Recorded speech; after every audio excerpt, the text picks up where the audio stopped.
अच्छा, हमने ये किया था आपसे लास्ट जो हमने सेशन कंप्लीट किया था कि एक असाइनमेंट दिया था आपको छोटा सा, और उसमें हमने इनकम लेवल लिया था। इनकम जो थी हमारी कितनी हो गई थी?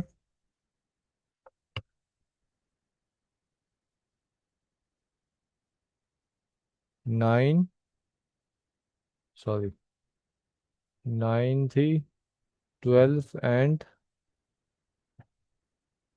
15। ठीक है।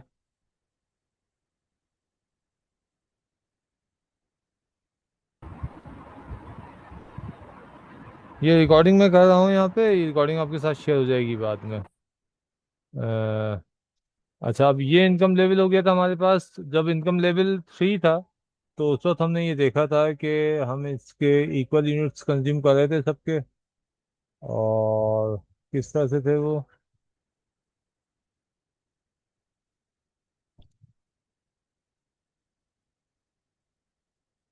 अगर आपकी इनकम जो थी वो 3 थी तो हम 35 और 35 यूनिट्स ले रहे थे, ठीक है ना? ये दूसरा टूल इस्तेमाल करता हूँ ये, हाँ। तो और ये था फर्स्ट यूनिट, ये लिया हमने, सेकंड ये लिया, थर्ड अगर हम ये लेते तो 30 हो जाती। तो हम यहाँ पे नहीं, बल्कि हम यहाँ पे गए, दैट इज 35। तो ये आपके पास जो है वो, अगेन पॉइंट जो है वो ये है कि मार्जिनलिटी ऑफ ए इक्वल होगी मार्जिनलिटी ऑफ बी से। और टोटल यूटिलिटी आपको मिल रही थी 110। इसी तरह से जब आपकी इनकम 6 हो गई थी तो हमने 3 तक तो यहाँ पे स्पेंड कर दिया था। फोर्थ यूनिट हमने यहाँ लिया क्योंकि यहाँ पे 30 मिल रही है। अगर हम यहाँ पे जाएंगे फिफ्थ यूनिट के लिए तो यहाँ 25 मिलेगी, तो बेहतर ये है कि हम यहाँ चले जाएं। फिफ्थ यूनिट हमने ये परचेज कर लिया। सिक्स रुपी हम यहाँ स्पेंड नहीं करेंगे क्योंकि यहाँ हमें 25 मिलेंगे, बल्कि हम यहाँ स्पेंड करेंगे तो हमें 30 मिलेंगे। तो हम इस तरह से स्पेंड करेंगे। तो अगेन यहाँ पे वही पॉइंट आ रहा है कि margin duty of A is equal to B is equal to C.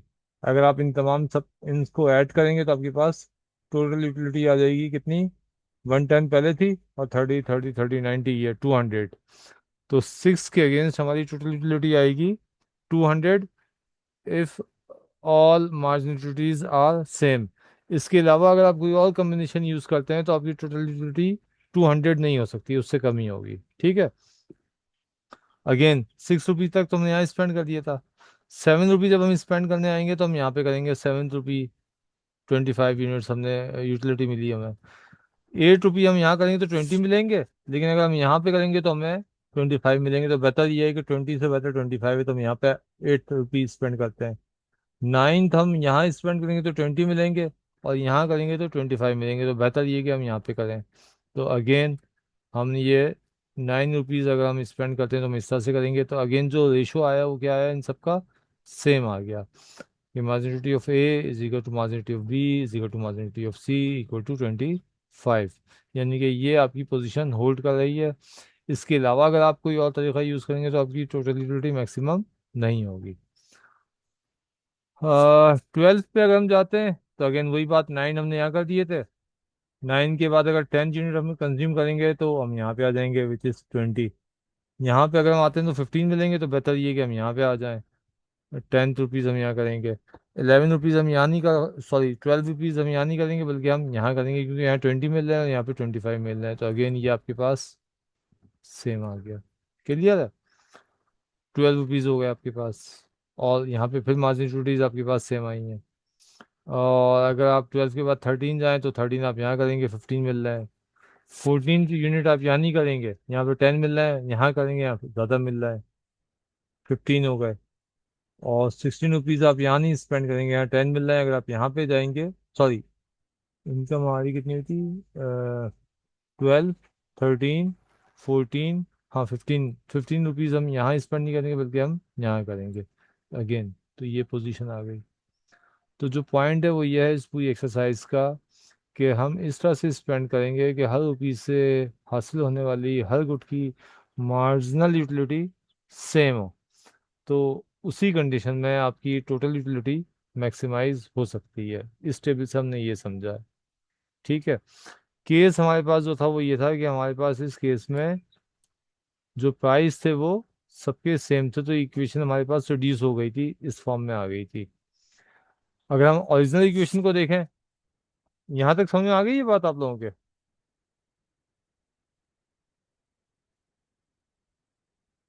Ji sir, आगे है। ठीक है। अब हम दोबारा बुक की तरफ जा रहे हैं। और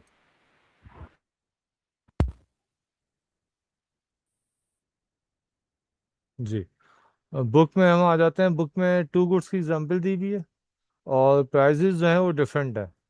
तो अगर प्राइजेस डिफरेंट हैं, तो बेसिकली फिर हमें इसका रेशो देखना पड़ेगा हर यूटिलिटी का। और बात समझ में भी आती है।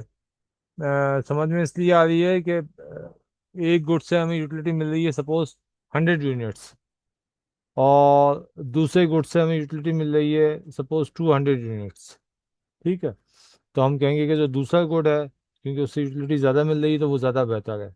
लेकिन अगर हम प्राइस को कंपेयर करेंगे, तो पहले गुड के प्राइस है सपोज 10 रुपीज़, और दूसरे उसके गुड के प्राइस जो है सपोज वो है 40 रुपीज़। तो 10 रुपीज़ के अगेंस्ट अगर आपको 100 यूटिलिटी मिली, तो इसका मतलब है कि पर रुपी कितनी मिल रही है आपको? 10। मेरी बात समझ रहे हैं आप? इसमें हम एक्सेल की शीट दोबारा लेके आते हैं।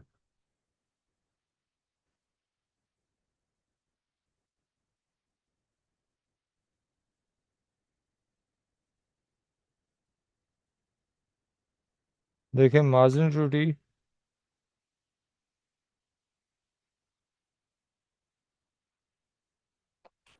Of good one is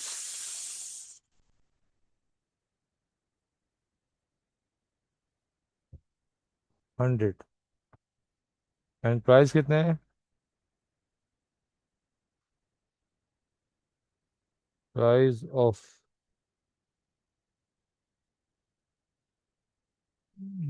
sorry,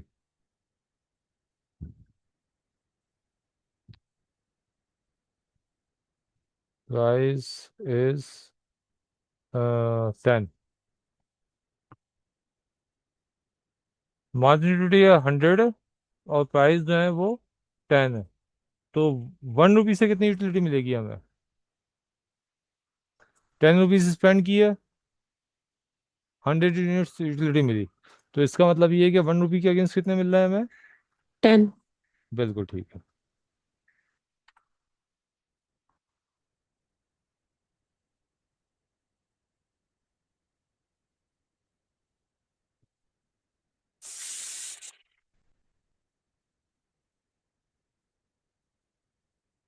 ये आ गया। ठीक है। एक दूसरा कोड लिया हमने, margin utility of good two, और इससे जो हमें रिसीव हुई यूटिलिटी, सपोज ये मिली हमें 200, बट इसके जो प्राइस हैं 40 हैं। ठीक है। तो जब तक हमने प्राइस को नहीं देखा था, तो हमें बहुत अच्छा लगा था कि ये बहुत अच्छा गुड है। इससे हमें जो गुड टू बहुत अच्छा है, इससे 200 यूनिट्स मिल रहे हैं। लेकिन जो प्राइस देखे तो 40 है। तो इससे क्या निकला हमें? इसके 1 रुपीज से हमें कितनी यूटिलिटी मिल रही है? 5। 5। बिल्कुल ठीक है। ठीक है। तो पर रुपी कंपैरिजन करना बहुत ज़रूरी है। तो अब हमें पता चला कि नहीं, गुड वन ही अच्छा है, क्योंकि उसकी यूटिलिटी, मार्जिन यूटिलिटी है तो टू के मुकाबले में कम, लेकिन उसके प्राइस जो है वो भी काफ़ी कम है। और जब हम पर रुपी उसको कंपेयर करते हैं, तो हमें पता चल रहा है कि पर रुपी यूटिलिटी जो है गुड ए से जो है वो 10 यूनिट से मिल रही है, और पर रुपी यूटिलिटी गुड बी से जो है वो 5 रुपीज़ मिल रही है। इसी वजह से यहाँ पे जो हमारे पास इक्वेशन है, ये वाली,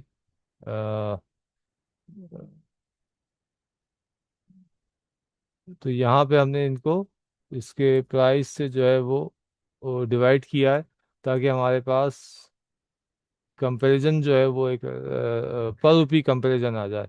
और जो हमने एग्जांपल्स की थी ये वाली, इस एग्जांपल में हमने प्राइस सेम रखे थे। तो प्राइस सेम रखे थे, तो उससे पर सिर्फ हमें यूटिलिटी का कंपैरिजन ही काफ़ी होगा। और इस केस में भी जो हमने एग्जांपल ली है 100 यूनिट्स की और 200 यूनिट्स की, अगर हम प्राइस को सेम कर दें, तो फिर हमें प्राइस से डिवाइड करने की ज़रूरत नहीं है। ठीक है। तो रियल लाइफ में तो प्राइजेस डिफरेंट होते हैं। तो अगर प्राइस डिफरेंट है तो हमें उसका कंपेयर डिवाइड करके हम उसका कंपेरिजन हमें हमें करने की ज़रूरत है, ताकि हम पर रुपी यूटिलिटी फाइंड आउट कर सकें। ये बात तो यहाँ तक क्लियर हो गई कि हम इसको डिवाइड क्यों कर रहे हैं। ठीक है। अब हम एक एग्जांपल ले लेते हैं बुक की, और उसमें जो है वो उनके प्राइजेस डिफरेंट ले लेते हैं। उससे फ़ायदा हमें ये होगा कि हमें ये अंडरस्टैंड करने में आसानी हो जाएगी कि उस इस कंडीशन में हम किस तरह से कंज्यूमर की सेटिस्फेक्शन को या यूटिलिटी को मैक्सिमाइज कर सकते हैं। ठीक है। अब ये आपके पास टेबल है, टेबल 19.1 विजिबल है, या बड़ा करूँ इसको?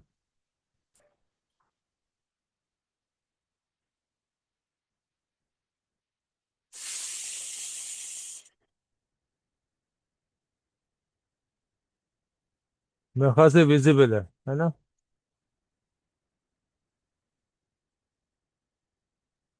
अच्छा। अब यहाँ पे प्रोडक्ट ए के जो प्राइस हैं वो 1 है, और जी थंब का इम्प्रेशन आ गया, देख लिया मैंने, थैंक यू। प्रोडक्ट ए जो है इसके प्राइस $1 है, और प्रोडक्ट बी के प्राइस जो है वो $2 है। ठीक है। क्योंकि प्राइसेस डिफरेंट हैं, तो ये आप देख रहे हैं कि प्रोडक्ट ए की जो यूटिलिटीज़ हैं वो ये आपके पास फर्स्ट कॉलम में आ रही हैं, 10 8 लेके 3 तक डिक्लाइन हो रही हैं, law of diminishing marginal utility को फॉलो कर रही हैं। इसको हमने जब 1 से डिवाइड किया इसके प्राइस से, ताकि हमारे पास रेशो आ जाए MU divided price of good या प्रोडक्ट ए आ जाए हमारे पास। ठीक है। तो इसको हमने उसके प्राइस से, यहाँ पे ये देखें, आप देख लें, डिवाइड किया, तो वो सेम आ गया, क्योंकि प्राइस 1 थे तो सेम रेशो आ गया।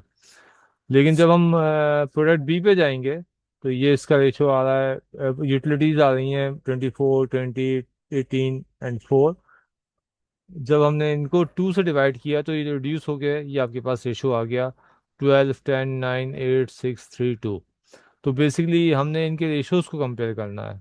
ठीक है। यानी कि margin utility divided by price of A, और दूसरा हमारे पास रेशो आ गया margin utility of price, margin utility of B divided by price of B. तो ये कॉलम्स आपका है हमारे पास,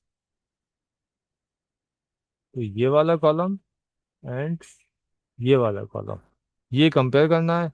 और इसको आप बिल्कुल भूल जाइए, मैंने इसको इस वजह से हाइड कर दिया। ठीक हो गया?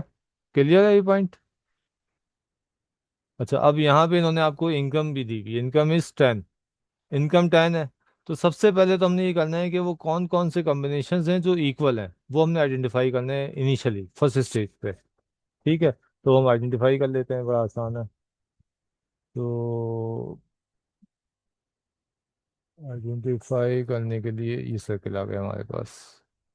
तो एक आपके पास देखें, ये कॉम्बिनेशन ये आ रहा है 10, और एक कॉम्बिनेशन ये आ रहा है 10 का। ठीक है। और कलर चेंज कर लेते हैं। दूसरा कॉम्बिनेशन हमारे पास ये 8, और ये दूसरा आपके पास आ रहा है 8 का। ठीक है। फिर कलर चेंज कर लेते हैं। तीसरा कॉम्बिनेशन हमारे पास आ रहा है, देखिए 6, और ये 6 का। ठीक है। फिर और कोई कॉम्बिनेशन है हमारे पास? ये 3 एंड ये 3। अच्छा, ये दो हो जाएंगे दोबारा से ग्रीन कलर के। एंड यार इसको कुछ और भी कर लेते हैं, चलें। ब्लू नहीं किया है, ब्लू कर लेते हैं।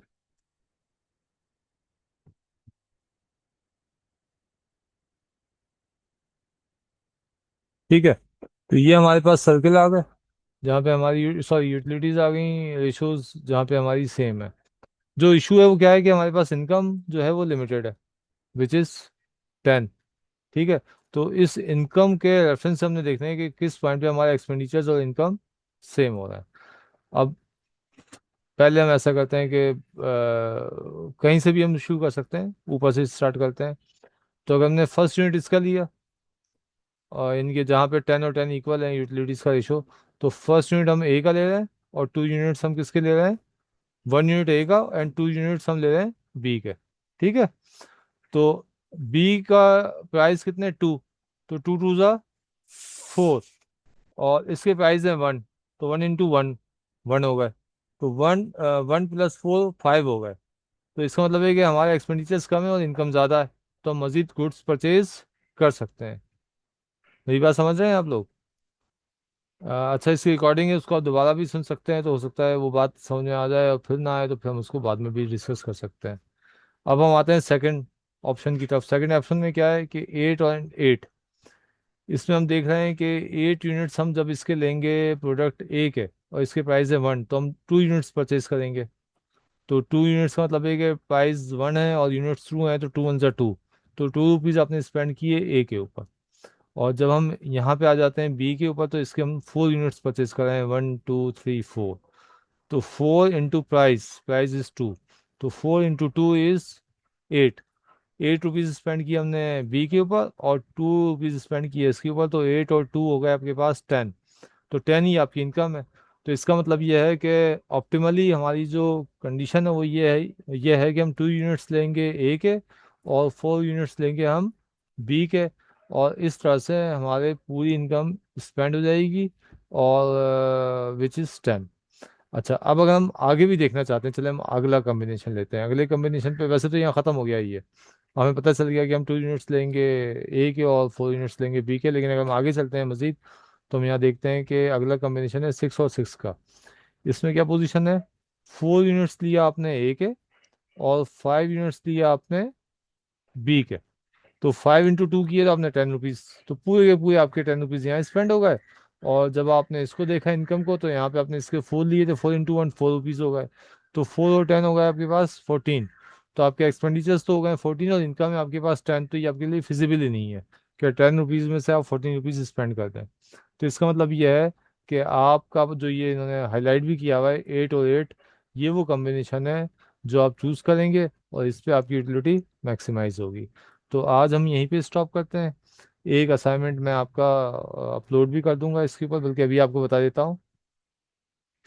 ठीक है, ये आपका क्लास असाइनमेंट हो जाएगा, और जो बाकी टाइम है उसमें आप ये वाला असाइनमेंट कर लेंगे। क्वेश्चन नंबर है आपके पास 4। ठीक है, 4 आपके पास, इसमें आपके पास देखिए इनकम आपके पास 9 है, एक्स और वाई के प्राइजेस 2 और 1 है। ठीक है, और ये आपके पास टेबल दिया हुआ है, यहाँ मार्जिनलिटीज ऑफ एक्स हैं या मार्जिनलिटीज ऑफ वाई हैं। इनको इनके प्राइस से डिवाइड कर लेंगे, तो आपके पास रेशोज आ जाएंगे बिल्कुल जैसे ये टेबल में यहाँ पे दिए हुए हैं।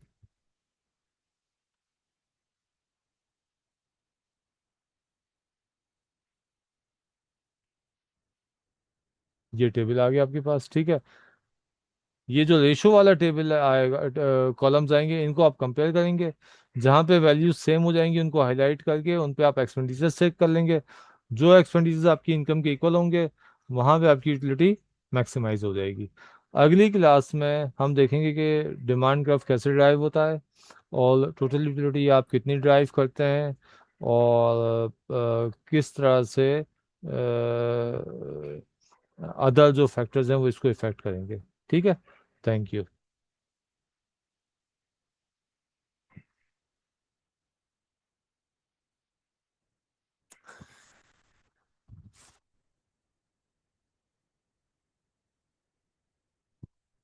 कोई अगर सवाल है तो बता दें, वरना तो खत्म। जी सर, तो हमारे 3 क्लास असाइनमेंट हो गए ना? बिल्कुल ठीक है, ऐसे ही है। जी चलिए, सही। Okay, thank okay, you. Thank you.